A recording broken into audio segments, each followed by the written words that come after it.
Jailson tá conosco. Jailson Portugal é um dos sócios da Maestro Investimentos, tá conectado já com a gente. Tudo bem, Jailson? Prazer em tê-lo aqui na 012 News, seja bem-vindo. Boa tarde ouvintes da 012 News. Tudo bem aí, pessoal? Tudo tranquilo. Jailson, uma notícia importante, né? Você antes comandava aí a Plátano Investimentos e daí houve uma fusão com a Maestro Investimentos lá de São Paulo. A Plátano, que era uma das maiores corretoras aí da XP. Gostaria que você falasse um pouco sobre isso. Sim. Na verdade, eu sou sócio fundador da Plátano, né? Tô com a XP há mais de 13 anos já, bom tempo. Peguei lá desde o começo mesmo, né? E a gente aqui no Vale era a maior corretora e essa oportunidade assim de fusão está acontecendo muito no nosso ramo e é difícil você achar, por exemplo, pessoas que têm o mesmo pensamento, que têm a mesma direção, né? E fusão nunca é fácil, né? Sempre tem alguns pontos que precisam casar, precisam ser muito bem estudados. Bastante escritórios nos procuraram, a gente também procurou alguns, acho que é um processo meio natural. E nesse meio do caminho, o que foi bem interessante é que a gente achou alguns escritórios que fazia sentido avançar uma conversa, outros não. Outros no meio do caminho provaram, graças a Deus, que não fazia sentido, né? E com o pessoal ali da Maestro foi muito bem desde o começo, e aí as ideias se casavam, os objetivos se casavam. Eram duas empresas que tinham muita sinergia, né? E a tendência é que o mercado desse tipo, né? Vocês estão com essa fusão com a Maestro migrando para um mercado mais premium, por assim dizer, é isso? Na verdade, assim, a Plátano, até pelo tempo que ela tem de experiência e tudo mais, lá atrás, quando a gente começou com a XP praticamente só tinha renda variável, né? Uhum. Então, assim, antigamente, qualquer pessoa que queria investir em corretora, só procuravam clientes que tinham interesse em investir em ações, mesmo porque só tinha isso mesmo de produto, né? E a XP, ela veio fazendo uma disruptura nesse mercado, ela veio trazendo muito produto, começou a parte de renda fixa, fundos e etc, né? Ficou muito completo, muitos produtos financeiros para se colocar na prateleira. Com isso, você abre o leque de atendimento, né? E aí você passa a depender de pessoas que não conheçam só de renda variável, e sim de uma forma global de alocação de um patrimônio de um cliente, né? E como a gente era mais antigo, a gente pegou uma expertise muito forte nesse lado de renda variável, e a Maestro, como ela nasceu de ex-private banker, né, de São Paulo, são pessoas com muita experiência nesse lado de relacionamento ali e alocação, acabou que se completou, porque a parte que eles precisavam com uma especialidade um pouquinho mais em produtos, especialmente em renda variável, eles não tinham. Agora, a questão de atendimento em excelência nesse público mais private, eles tinham bastante. E a gente aqui ao contrário, né? A gente avançou bastante nesse lado de produtos, de conhecer a fundo o mercado financeiro, e nem tanto nessa parte mais private, porque nós não somos ex-banco, né? A gente era somente lado de corretora renda variável. Então esse foi vamos dizer assim, um casamento perfeito, né? Legal. E vocês estão expandindo as operações pelo Brasil, né? Exato. Acabamos de inaugurar uma unidade em Alfenas, Minas Gerais, e estamos trabalhando para uma inauguração próxima aí em Palmas, Tocantins também.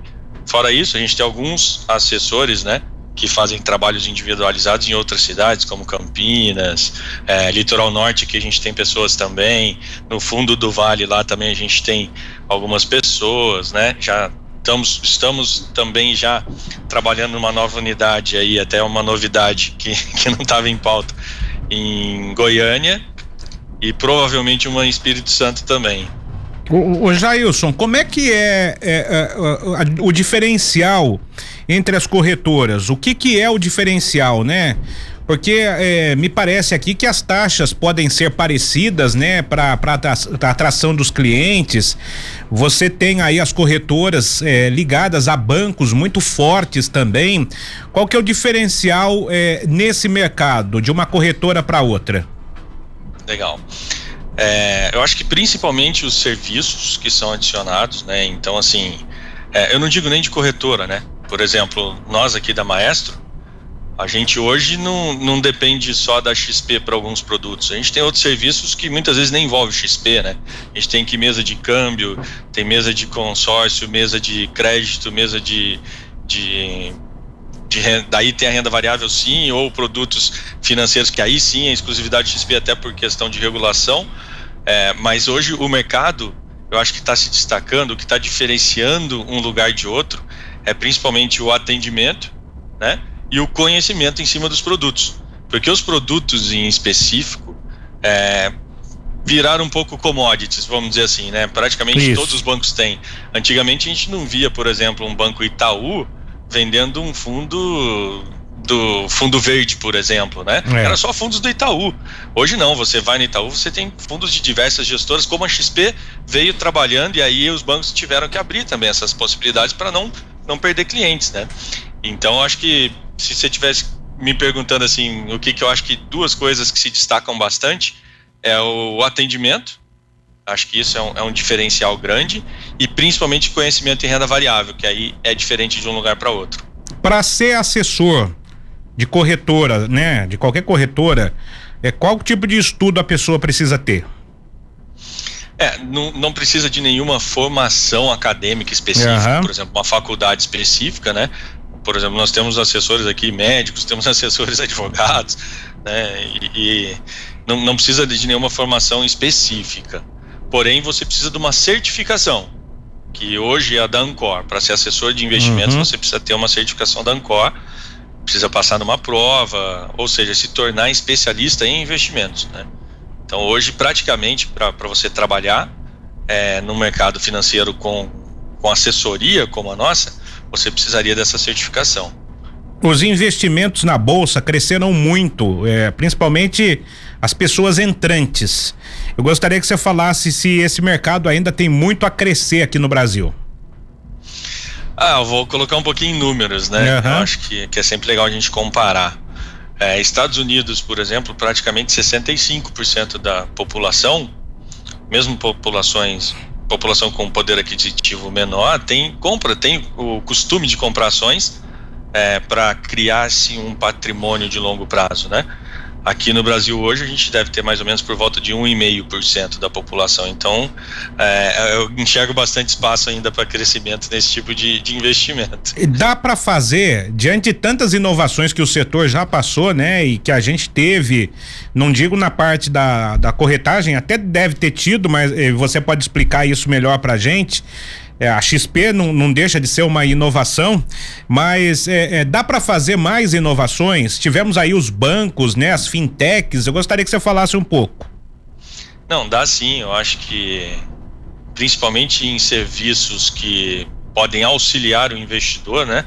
A gente viu, por exemplo, várias calculadoras de imposto de renda automáticas sendo criadas, né? Esses serviços que agregam, por exemplo, aplicativos que fazem uma composição da carteira, né? Consegue fazer uma aglomeração, juntar o que o cara tem no banco, que tem na corretora, para enxergar num lugar só. Eu acho que isso tudo tende a crescer. E nas fintechs, principalmente, assim, não só em questão de análise de mercado, mas também tem crescido bastante fintechs focadas em crédito para pessoas negativadas, créditos menores. Então, eu acredito que tem muito espaço nesse mercado, sim, para crescer. Tem algum robô de inteligência artificial que pode fazer com que a pessoa ganhe dinheiro ou que perca também? Tem vários. Na verdade, assim, você hoje tem o que a gente chama aqui de robô, né? Que são expert advisor, que eles chamam ali muitas vezes em alguns aplicativos, que são operações, são estratégias automatizadas, né? Mas isso é confiável ou não? Né, não, é bom. Eu particularmente sou formado pela ETEP também aqui de São José dos Campos. Eu cheguei a fazer a informática industrial na minha época lá de adolescente. Depois eu fiz engenharia de telecom, né? Então assim, não tem nada a ver com o mercado financeiro, mas depois foi só mercado financeiro, aí foi várias graduações ali. Mas eu particularmente, por ter feito ETEP, eu sei fazer programação, eu aprendi muito programação. E para minha surpresa, quando eu peguei a programação de mercado financeiro, era a linguagem praticamente que eu tinha aprendido. Então, por exemplo, hoje eu tenho robôs que operam day trade para mim, que eu mesmo programei a minha estratégia, e eles ficam operando o dia inteiro. Já ganhei bastante dinheiro com isso, né? Lógico que tem épocas que a gente perde, é normal. Eu sempre gosto de colocar como aprendizado que a bolsa de valores, a visão sempre tem que ser longo prazo. Nunca a gente consegue colocar, independente da forma que você opera, tá?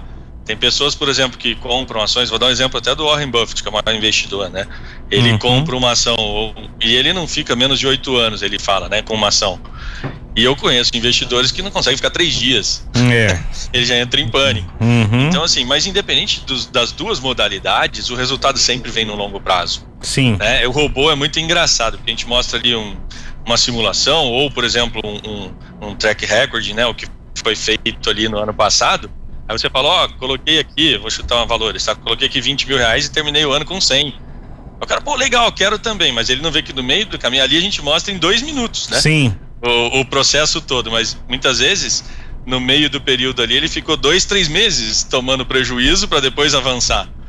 E aí, na realidade, quando ele fica esses 2, 3 meses ali tomando prejuízo, aí muita gente se perde psicologicamente e quer desligar o robô, quer mudar a estratégia, assim por diante, né? Então o mercado, ele tem muito disso, assim, o mercado de ações, eu diria que 80% mais ou menos é focado em controle emocional e inteligência emocional para ter sucesso financeiro. Depois eu vou te ligar, depois do programa aqui, você passa pra gente aí esse robô que dá pra gente ganhar 5 vezes, 6 vezes mais.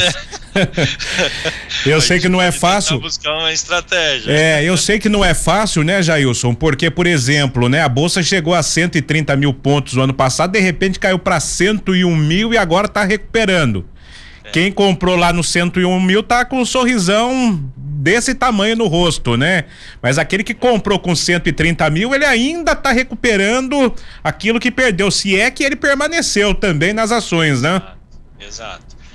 Você tem várias modalidades, né? Ações, tem jeito de ganhar com a queda também, né? Quanto mais cai uma ação, mais você ganha dinheiro. Então, vai depender muito da estratégia que você monta ali para tentar buscar esses rendimentos no médio e longo prazo, né?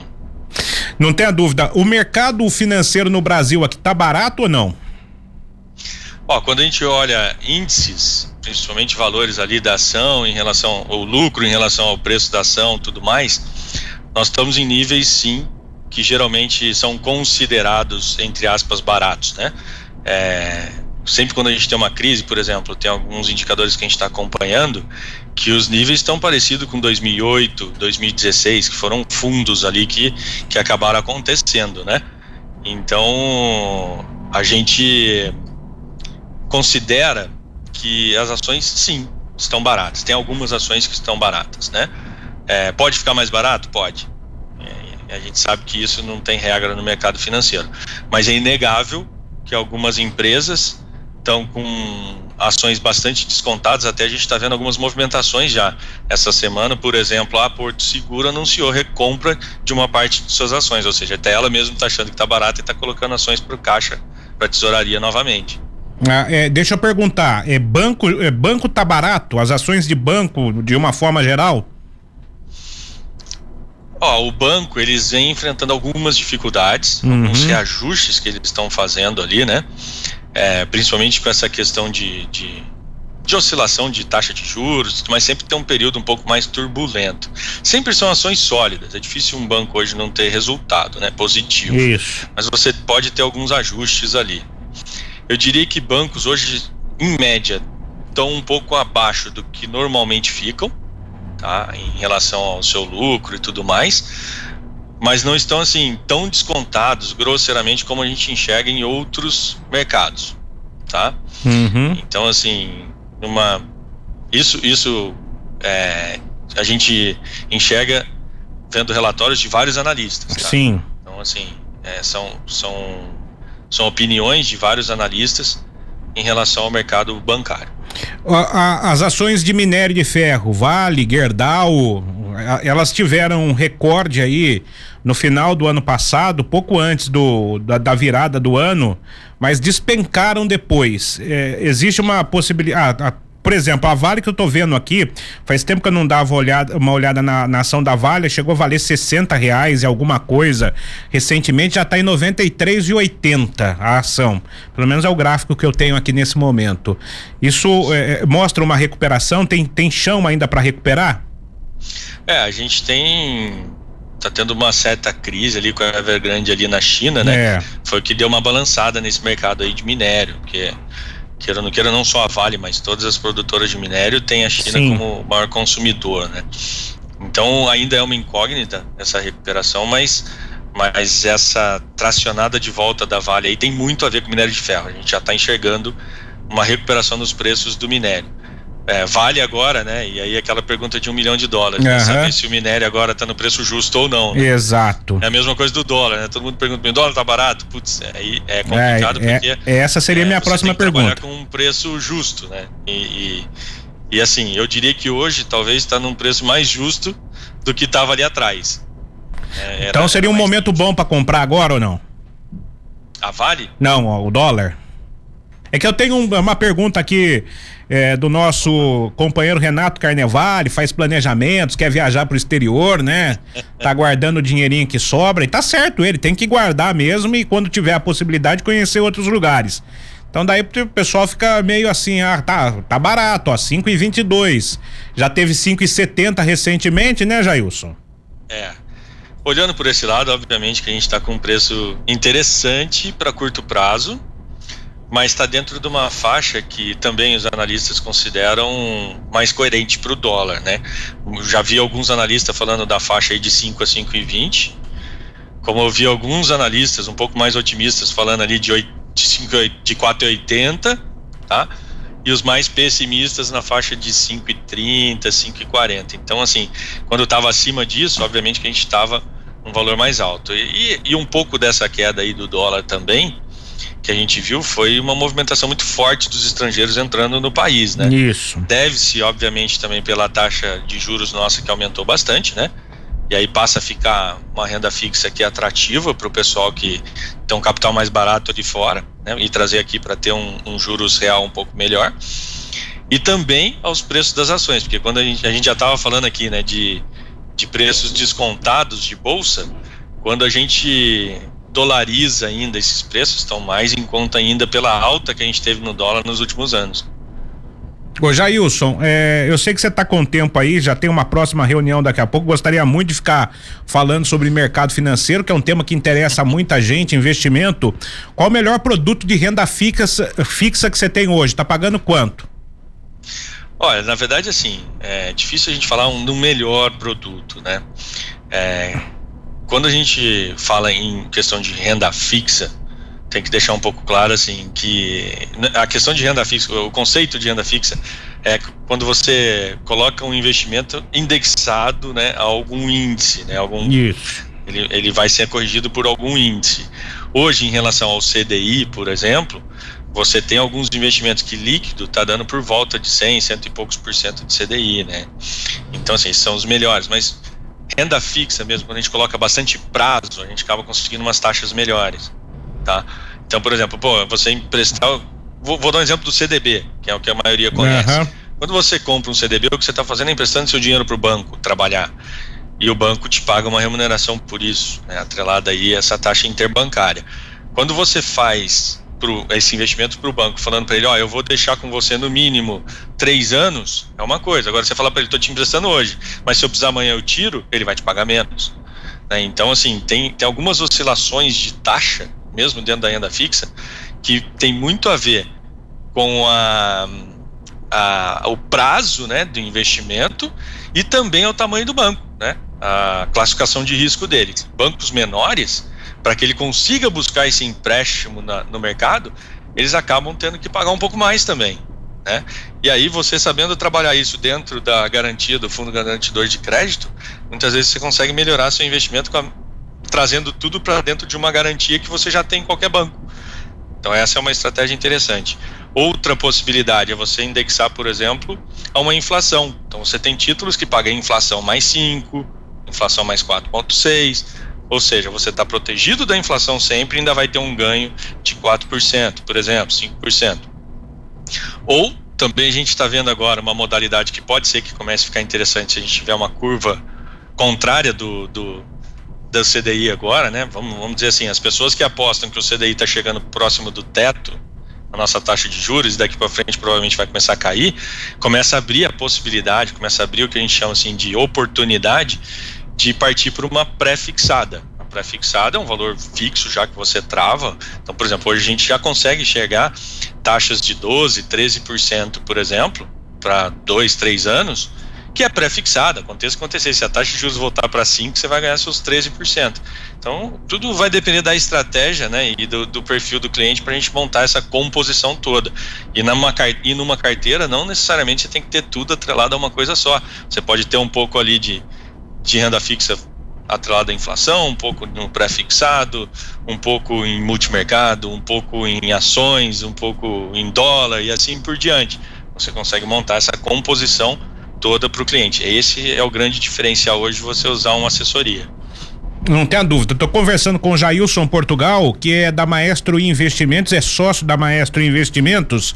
Jailson, eu tenho só mais 2 perguntas para você, a gente poderia conversar sobre várias outras. Criptomoeda, qual a sua opinião e a sua empresa trabalha com isso ou não? Não trabalhamos mesmo porque é um mercado que ainda não é regulamentado, né? Então, assim, como não tem uma regulação, nós somos até proibidos de trabalhar com isso, tá? Minha opinião quanto a isso, é um mercado relativamente novo, muita gente já ganhou muito dinheiro com isso, também perdeu, né? Eu acho que o grande boom de cripto já foi, né? Aquele boom que todo mundo espera. Os clientes meus que falam assim, eu quero investir em criptomoeda, alguma coisa assim, eu aconselho a colocar bem pouco, até porque não tem um lastro, não é uma coisa regulamentada, é um negócio um pouco mais complicado. A gente trabalha assim, quando o cliente pergunta o que a gente recomenda, né? E o que eu faço até para mim é colocar ali no máximo 1%, 1,5% do patrimônio. Não coloco uma exposição maior do que isso, até porque se der algum problema não é uma coisa que vai atrapalhar meu objetivo final. Então, assim, um conselho que eu dou, se tiver que colocar um valor que, se der problema, não seja que não vai afetar teu objetivo. Eu li em algum lugar, não me lembro qual a fonte, que a XP poderia ter uma bolsa de valores. Isso é verdade? Oficialmente a gente não tem informação nenhuma quanto a isso, né? Não sei falar se de repente nos bastidores estão simulando ou tentando alguma coisa desse tipo, né? Mesmo que lá dentro da XP as informações são totalmente sigilosas, né? Sim. E a gente aqui como parceiro é difícil chegar. Eu já ouvi falar, não só a XP, tá? Até BTG, outras corretoras, outros bancos, de quererem sim montar mais de uma bolsa aqui no Brasil, né? Não ficar só ali na B3, antiga Bovespa.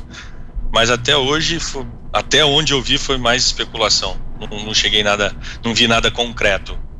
E deve ser um tema complexo também, né? Pode ser que role sempre, sim, tá? Porque são grandes oportunidades.